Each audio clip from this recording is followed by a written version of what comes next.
ሰላም ጤና ይስጥልኝ ክቡራትና ክቡራን እነሰሚነው አካሉ ነኝ። እንግዲህ ዛሬ አንዳንድ ነገሮችን እንነጋገራለን ማለት ነው።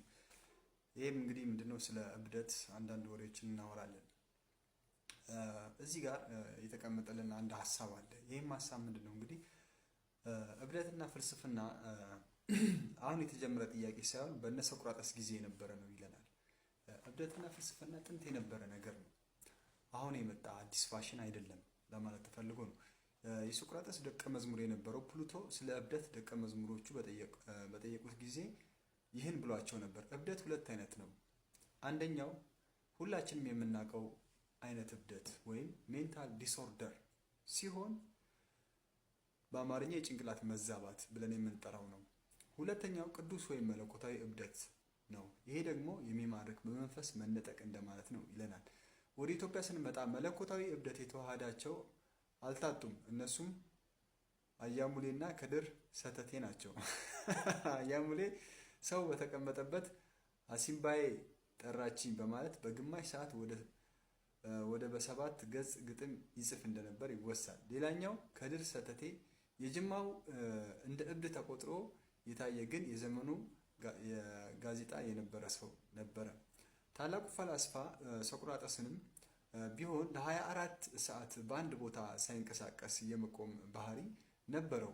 ምን እያደረክ ነው ሲሉት ከአምላኬ እያወራሁ ወይንም እያሰብኩ ይል ነበር። በሰዎች ዘንድ ግን ይህ ባህሪው እንደ እብድ አስቆጥሮት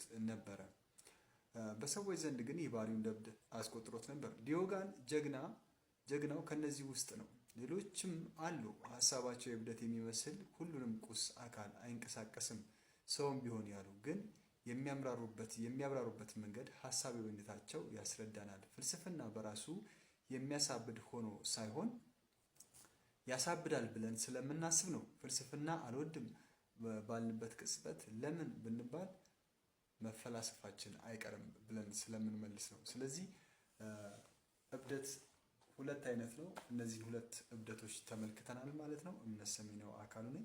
ጥያቄ አስተያየት ካላችሁ ጨምሩበት። እንግዲህ አንዳንድ ሰዎች እብድ የተባሉ ሰዎች እብድ አይደሉም፣ ምናልባት እብዶች ልክ ቢሆኑስ የሚለውን እናያለን። እንግዲህ ወደፊት ቋሚ ፕሮግራማችንን ስለምንጀምር ከኛ ጋር አብራችሁ በመቆየት የሀሳባችን ተጋሪ እንድትሆኑና ሀሳብ አስተያየታችሁን ደግሞ በመስጠት ገንቢ የሆነው ድጋፋችሁ እንዳይለየን ስንል